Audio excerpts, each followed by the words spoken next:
The kingdom of Etheria was a land of vibrant greens and blues. Towering mountains, their peaks lost in swirling clouds, encircled the kingdom. They whispered secrets to the wind, tales carried to the bustling city nestled in their embrace. The city of Asteria pulsed with life. Merchants hawked wares, their voices a melodic hum against the backdrop of blacksmiths' hammers and children's laughter. But the true heart of Asteria, the place where the city's soul breathed, was the Grand Library. Its marble facade gleamed under the sun, its arched windows promising a universe of stories within. Inside, towering shelves reached for the vaulted ceilings, laden with books bound in leather and velvet. The air itself hummed with the weight of countless tales waiting to be discovered. Eamon, a boy of 10 with eyes as bright as the stars that dusted Etheria's night sky, called the Grand Library his second home. While other children chased butterflies in the marketplace or raced wooden boats down the city's canals, Eamon lost himself in the hushed aisles of the library. He possessed a unique gift, a magic that whispered through his veins whenever he opened a book. As his fingers traced the inked words, he didn't just read the stories, he lived them. He rode alongside valiant knights, sailed uncharted seas with fearless explorers, and soared through the clouds with mythical creatures. Each book was a portal, and Eamon the willing traveller. One sun-drenched afternoon, drawn by an invisible thread of curiosity, Eamon ventured deeper into the library's heart than ever before. He found himself standing before a secluded alcove, bathed in an ethereal glow. Resting on a pedestal of polished jade lay a book unlike any other. Its leather cover was the color of aged parchment, the title lost to time and wear.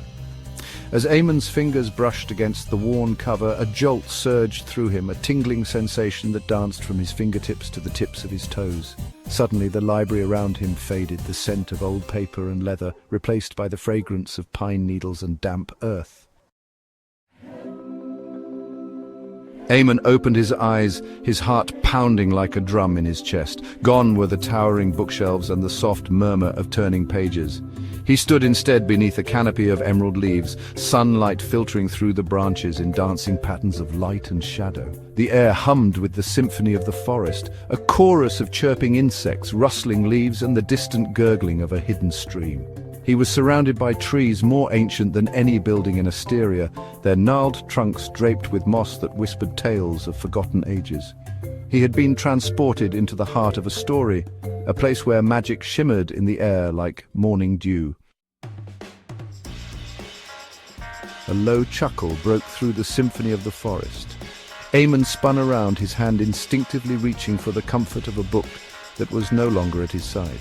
Standing before him, shrouded in a cloak woven from shadows and moonlight, was a figure as ageless as the forest itself. His eyes, like two pools of liquid silver, held a twinkle of amusement. "Welcome, young reader," the figure rasped, his voice a harmony of rustling leaves and murmuring wind. "You seek to unravel the secrets of this forest, to walk between the pages of its story, but the path is not for the faint of heart. Only those who possess wit as sharp as a dragon's claw and courage as boundless as the sky may pass." And so began Eamon's challenge. The Guardian, a creature woven from the very fabric of the forest, presented him with a series of riddles.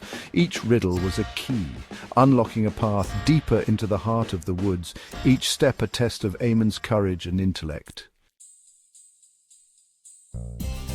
Section 6. The Forest's Language. Eamon encountered creatures he had only ever met within the pages of his beloved books.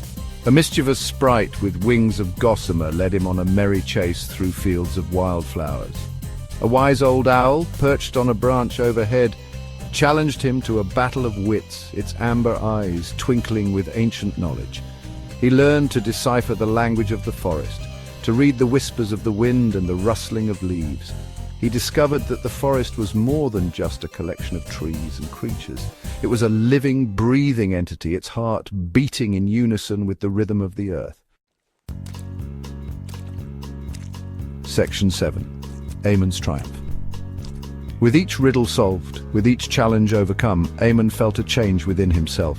The boy who had once sought solace and adventure solely within the pages of books now found himself embracing the unknown with a newfound confidence. He began to see the world not just as a collection of stories waiting to be read, but as a grand adventure waiting to be lived. Finally, he stood before the heart of the forest, a magnificent ancient tree bathed in a golden glow. The guardian, his hood now thrown back to reveal a face etched with wisdom and time, smiled. "You have proven yourself, young reader," he boomed, his voice echoing through the silent woods. "You have learned that the greatest stories are not bound within pages, but are written with every step we take, every challenge we face." Section 8. Farewell to the Woods. And with a final whisper of wind and a flurry of swirling leaves, Eamon found himself back in the familiar silence of the grand library. The ancient book lay open on the jade pedestal, its pages blank. He reached out, his fingers tracing the smooth parchment. Though the words were gone, the story lingered, etched onto his heart. Section 9. The library's heartbeat. He left the alcove, a newfound understanding blooming in his chest. The library, once a refuge, now felt different. It was no longer a world apart, but a gateway, each book a path leading to countless adventures, both within and beyond its walls. Eamon smiled, his heart thrumming with the library's heartbeat, a symphony of untold stories and the promise of adventures yet to come. He knew with a certainty that went beyond words that he would never stop exploring, never stop seeking. For the magic of stories, he now understood, was not just in the reading, but in